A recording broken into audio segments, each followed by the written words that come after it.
Lovely. Beautiful. Thank you all so much for being here this evening for our post-crossover What's Up at the General Assembly and Beyond. We've got three main topics today. As you may have guessed, we're going to talk about what's up at the General Assembly and where the VICPP priorities are and what you can do to advance our legislative agenda and the bills we're supporting. Then we're going to talk about what you can do year-round in support of justice and making Virginia a better place, particularly within your own community and congregation. And then third, we're going to funnel in and talk a little more about civic engagement, because as you probably are aware, this fall is big elections. Every single seat in the legislature is up for grabs. And on top of that, it's all new districts. So there are districts with multiple incumbents, there are districts with 0 incumbents, and it's a really big shakeup. So it's important that we do good voter education and get the word out about the elections and their importance. That's a quick overview. We'll go ahead and introduce ourselves. My name is Sheila Herlihy. I am the faith organizer with the Virginia Interfaith Center for Public Policy.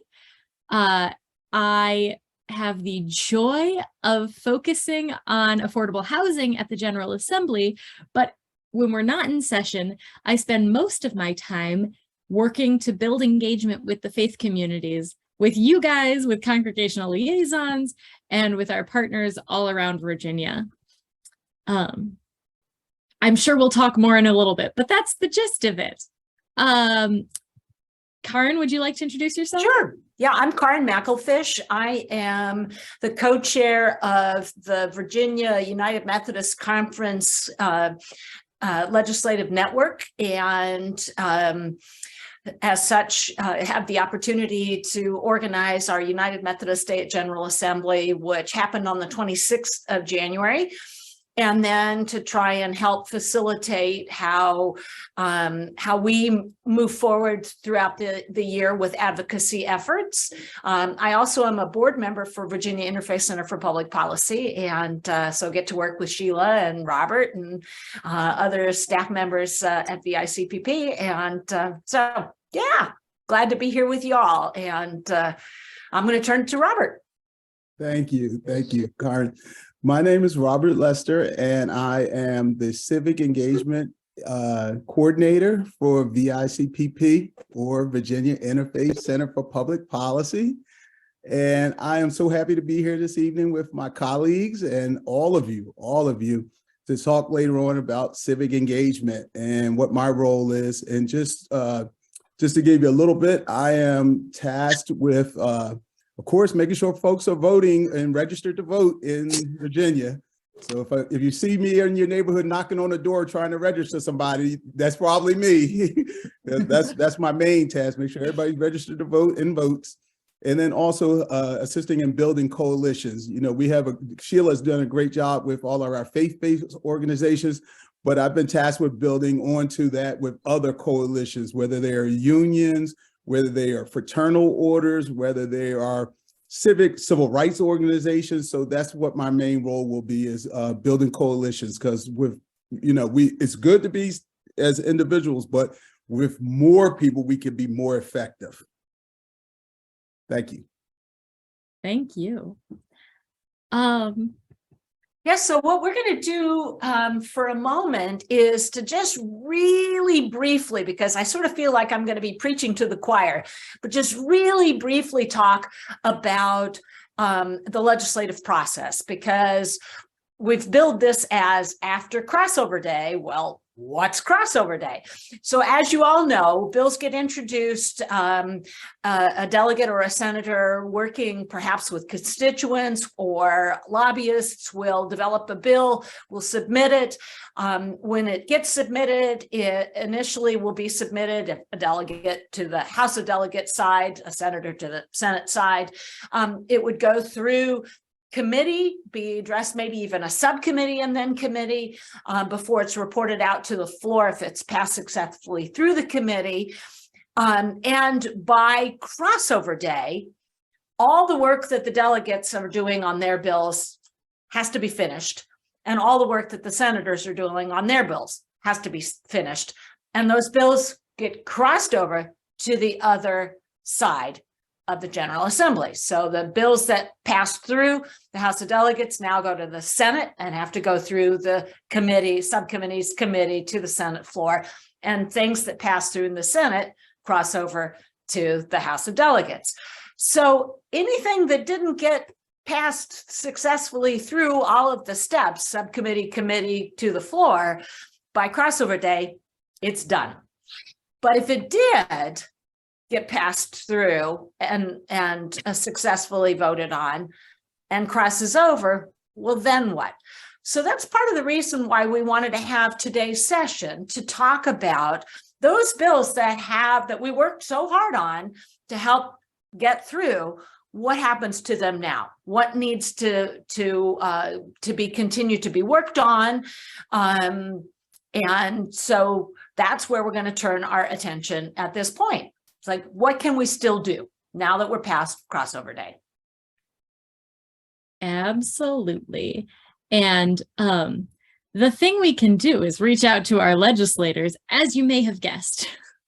But I'll do a really brief overview of VICPP's issues this year, so that you can have a sense. Some of you I know have been attending our Sunday night check-in calls. If you want more information about those, throw it in the chat and I can get you hooked up. But also that gets a lot more detailed. This is broad strokes. Basically, we have 4 issue areas this year. First, we've been working on criminal justice reform. And as you all know, this is something that has been near and dear to our hearts for several years now. Both ending the death penalty and then last year and this year, limiting the use of solitary confinement in Virginia prisons.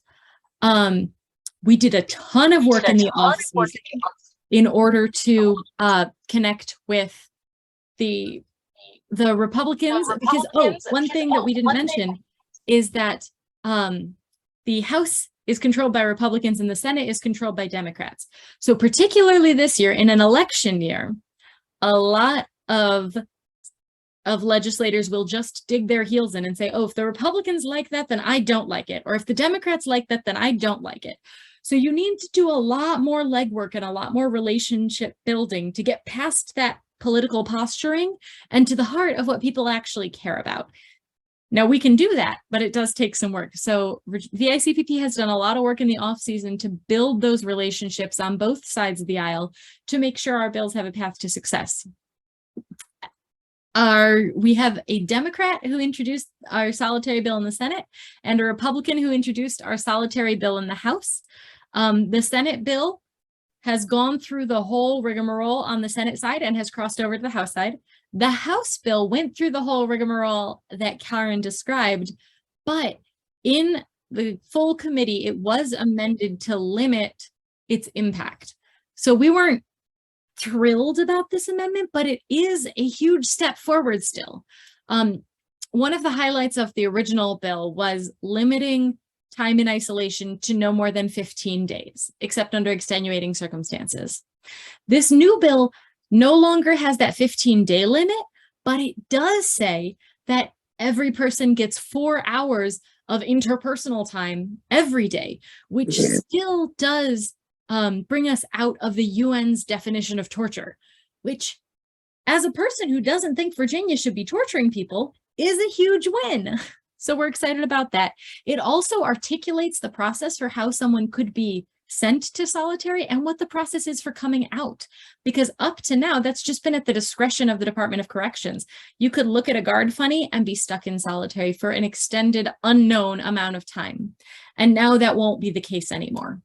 So these are really important steps. Both bills have passed their respective committees in post crossover and look like they're going to pass on the floor. And then in the conference committee, because after bills pass, if there's any difference between the House and the Senate version, they come together in a conference committee and work out those details. So likely some of those details will be figured out in conference committee. Also under criminal justice reform, we had several bills this year about anti-profiteering. The only one of those that's still alive is one that would provide free phone calls to folks incarcerated in Virginia prisons. It's absurd the amount of money people spend to keep in touch with their loved ones who are incarcerated. And this is something that will help recidivism, help children of those who are incarcerated to adjust and to keep connected with their parents. It's just good for society and good for everyone. And we can reduce those costs quite dramatically. So that bill has also passed on a surprisingly, we thought it was going to be a party line vote and it was going to fail in committee. And instead, it was bipartisan and it passed the House committee. So that was a really exciting moment for us. And the third thing that is currently passing with unanimous approval is a new office of the Ombudsman overseeing the Department of Corrections. This adds a level of accountability to Virginia's Department of Corrections because right now they don't have any oversight. And without oversight, it's really hard to hold them accountable and to enforce even the regulations and rules they have in place. So we are very supportive of this. It died the last several years under both Republican and Democratic control. We didn't think it had a chance, and it's been passing unanimously. It shows how much our legislators want to see a change from the Department of Corrections, and we're excited about that.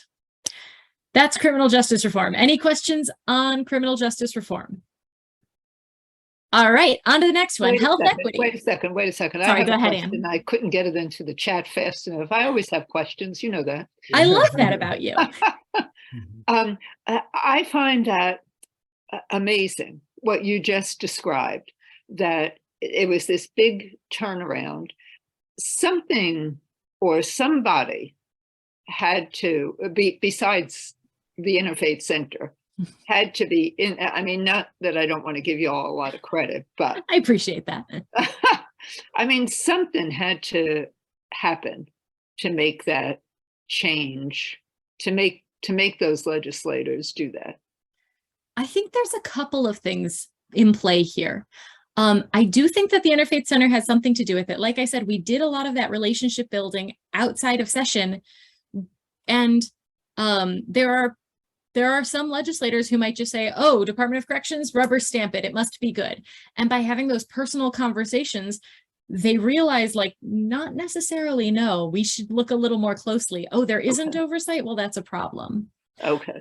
So I think that's a piece of it, but I do think there have been some really high profile things happening, overdoses in prisons and jails, and that's been raising the profile.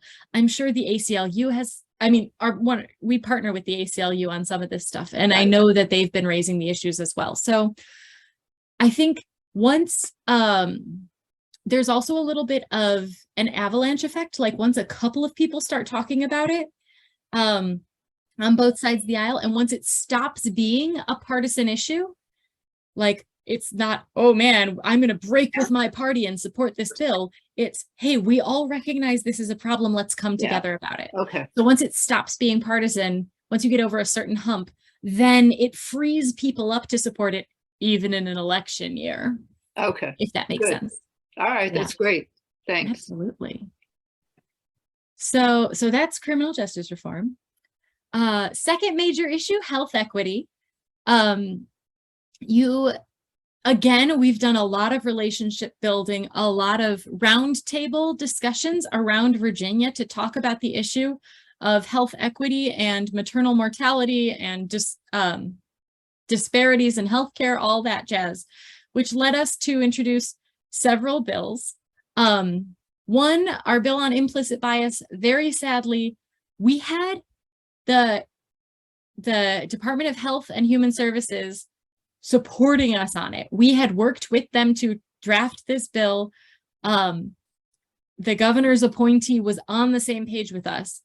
And unfortunately, there was an amendment introduced and the patron was asked to pull the bill. So both the Democrat who was patroning in the Senate and the Republican who was patroning in the House, both of them pulled their bills.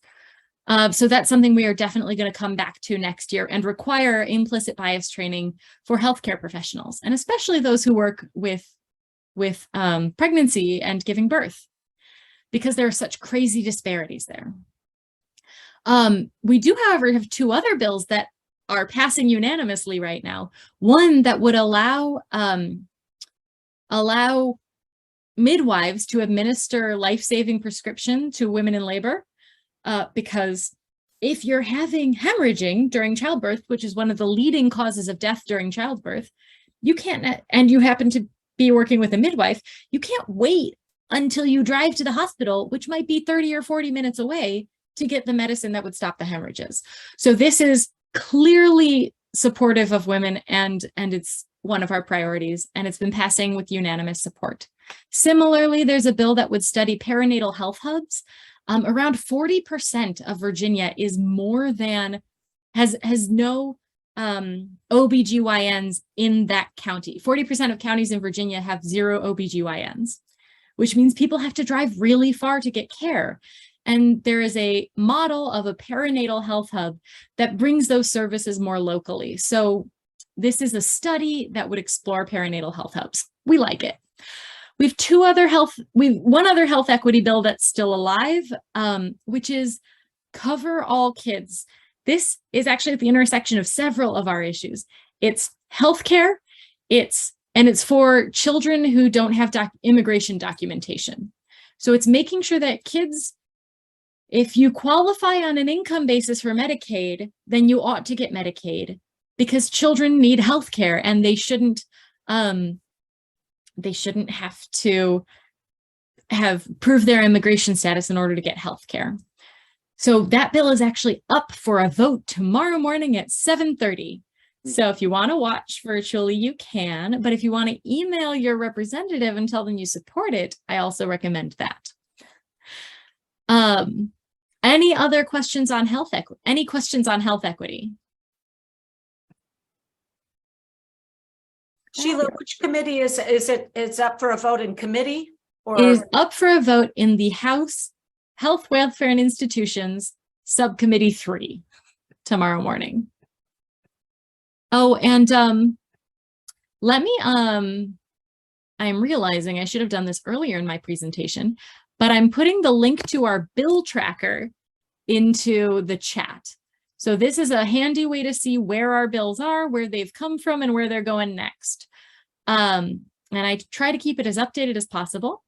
And I'm basically going down this order to talk about where our bills are. Yes, Kay Francis.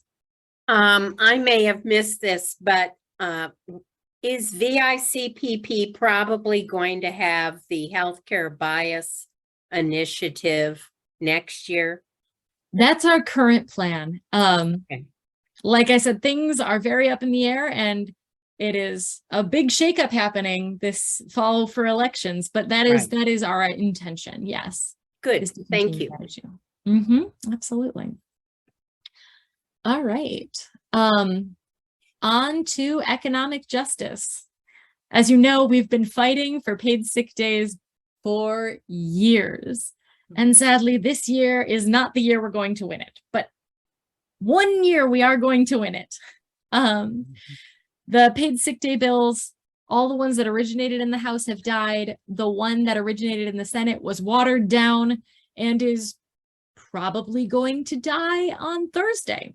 So we'll see how it goes. But, you know, it is still important to have these conversations with legislators, again, on both sides of the aisle, and really try to understand where they're coming from and how we can change their minds and share testimony. We do have a couple other economic justice bills. One that focuses on childcare. So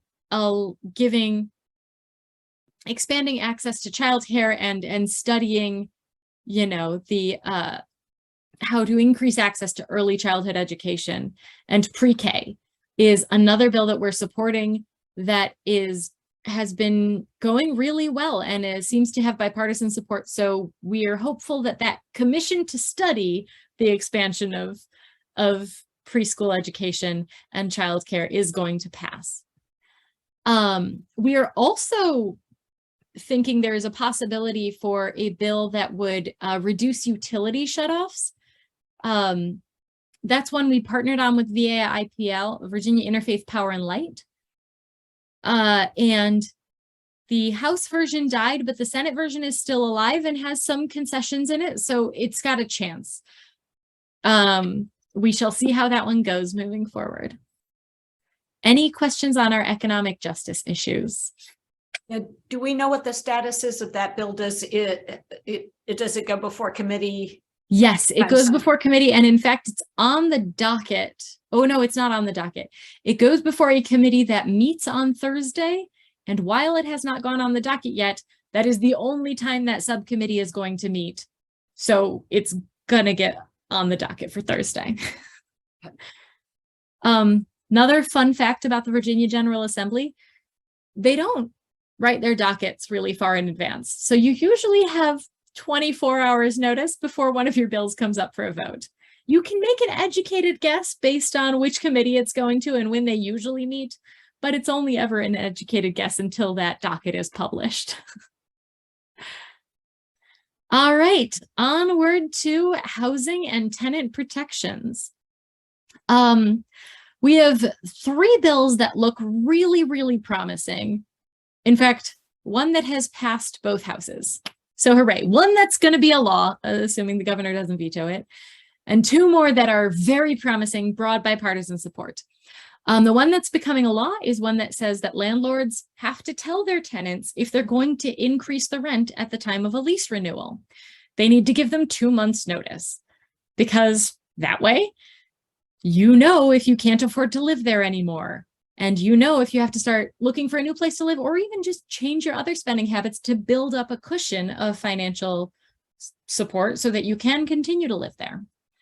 The other 2 are one that would make the rental process more transparent. And then there's another that would allow tenants to, if you show up and you haven't previously seen your new home, and you show up and you find out this is totally unlivable, it breaks fire code, you can break the lease. And you can break the lease legally, which is shocking that we even have to say that, but we do. And then 2, you get your money back faster, which allows you to find a new place to live faster. So that's good. The one that's still up in the air and has an uncertain future is also the most important one. It's one that would slow down the eviction process and expand the what's called the pay or quit period from 5 days to 14 days. So the first step in an eviction is if you don't pay your rent on time, your landlord can say you have 5 days to either pay up or leave. This would make that 14 days, which allows people before and then after, before they get an eviction filing, before they have that on their record, they can get a paycheck. They can reach out to local congregations and ask for rental support. They can reach out to eviction reduction program and get the support they need. They can find legal help and get advice. They can ask their friends and family. Whereas when you only have 5 days, that's a lot more narrow of a window. So that 14-day pay or quit, our friends at Virginia Poverty Law Center have said it's the most impactful thing that could be done this year. And so we are really hopeful. Again, likely up for a vote this week, but I don't have a docket yet. In terms of the budget, we were hoping to see a lot of money for affordable housing in the budget. Sadly, neither chamber included very much for affordable housing in the budget, though there are a few things. And then there's a bunch of budget amendments that support the bills that we have. For example, when we talk about the oversight for the Department of Corrections and the Office of the Ombudsman, well, we would need to hire someone to do that. So that means, it costs us some money. So that needs to go in the budget. We will be sending out an action alert on the budget later this week. So keep an eye on your email. And really all of these things, just keep an eye on your email for action alerts. And if you want to join us to watch the committee meetings, they're all streamed online. They're not all. Most of them are streamed online. And it is really telling, and it really makes a difference for the lawmakers when their constituents weigh in with a strong opinion on an issue. So I do encourage you to participate in that way. I forgot to ask if there are any questions on housing. Any questions on housing before I blow past it? Is there anything specific to this for seniors? There is nothing specific for seniors in either budget nor in the bills that have passed. Well, I can't say nothing in the bills that have passed because I've not read all of them, but nothing in the ones that we were paying attention to. The budget does have some funding for folks with severe mental illness to live in kind of communal care and assisted living. But that's different from seniors generally, because it is not seniors. It's not like SSDI, which is senior citizens or disabled. It is explicitly severe mental illness. Gives me something to work. Yeah. On the budget issue, Sheila, can you give us names of the legislators who are on the conference committee? No. Okay. Those won't be released until after session ends, or perhaps the last week of session. They might be released middle of next week, but I think last year they were not released until after session was over. So. Ah, okay. Michelle, yes. Hi, Sheila. I've just been amazed at how much effort the VIC. Oh, And I you must have froze, been Michelle. hiding under a rock for the last 60-something years to not know all of this was going on. But now that I know, I've noticed that other organizations that I belong to, in addition to having bills they support, they also have bills that they oppose. Mm-hmm.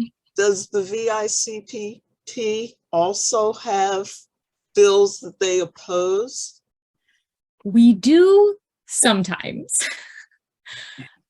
This year we didn't have very many, partly because I honestly don't know.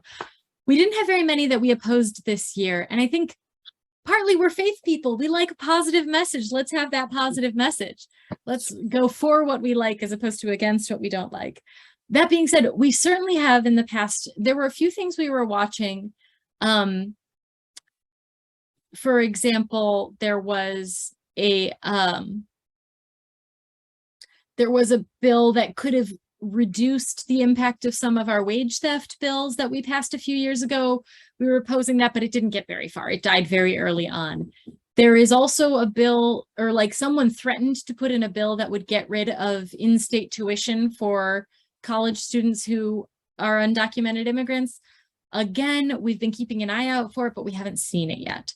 So at this point, there have been years in the past when we've strongly opposed particular bills, but this year we haven't. Just how the cookie crumbled. So this is Ken. Any feedback on the Affordable Housing Trust Fund? I sounds like no money, extra money for that. At this point, no extra money. So the one thing actually, no, not very much extra money for the Housing Trust Fund. There is in the Senate draft of the budget. The House draft of the budget said, if we have less revenue than we expect, here are the things we will cut.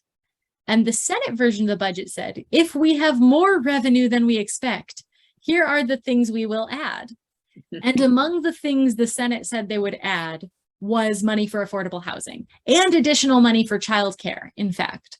So those are two things that we like and are supportive of, but they are contingent appropriations. It's not a guarantee that those would get funded, even if Virginia adopted the Senate budget fully and completely. But yeah. Well, we have to shoot high, right? We do have to aim Or I high, was gonna and say we should aim high, not really shoot high. land. That's a terrible use of that word. I apologize for that to everybody. But I It think is. we have to aim high. Yes, agreed. And so we certainly do. certainly during Day for All People and the Student Action Day and the other faith tradition special days, you know, the legislature certainly heard Oh yeah, it was just, from us. I mean, so I've been on Virginia Interfaith staff. I joined during the pandemic. So this was my first in-person year or advocacy days. And I've got to thank all of you who came and everyone else who came. Like, we showed up. We were one of the most busy days at the General Assembly, both Day for All People and Student Day of Action. And having that many young people in the building, having that many people of faith in the building just adds so much energy and gives so much hope. So it really does make a big difference. All right. Well, I realize I focused a little too much on where we are right now and less on what we can do about it. I'm going to put in the chat links to various petitions on these particular issues in case you would like to send a note to your legislator about them. And like I said, I was hoping to have it ready for this evening, but I just did not have time. So probably tomorrow, keep an eye on your inbox for a petition about the budget. Okay. That's great. And yeah, just keep at them.